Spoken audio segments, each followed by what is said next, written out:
মারা যাননি, বেঁচে আছেন ইরানের সর্বোচ্চ ধর্মীয় এই নেতা।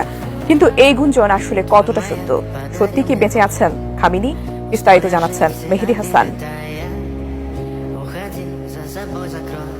বিশ্বব্যাপী এখন সবচেয়ে আলোচিত প্রশ্ন একটাই, আয়াতুল্লাহ আলী খামেনি আদৌ মারা গেছেন নাকি এখনো বেঁচে আছেন? অনলাইনে ছড়ানো বিভিন্ন পোস্টে দাবি করা হচ্ছে হামলার সময় তিনি নিরাপদে সরে যান এবং বর্তমানে অজ্ঞাত স্থানে অবস্থান করছেন।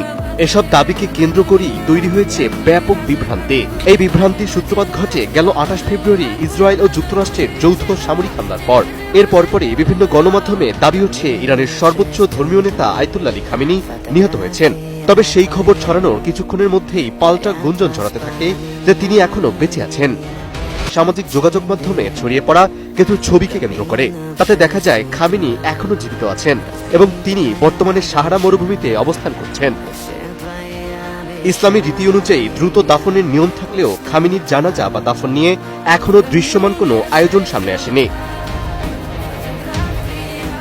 এছাড়াও ওই দিনের হামলার পর ইরানের পররাষ্ট্র মন্ত্রণালয়ের প্রাথমিক বিবৃতি নিয়ে সন্দেহ তৈরি হয়েছে। সেখানে বলা হয়েছিল খামেনি সুস্থ ও নিরাপদে আছেন এবং তাকে গোপন স্থানে সরিয়ে নেওয়া হয়েছে।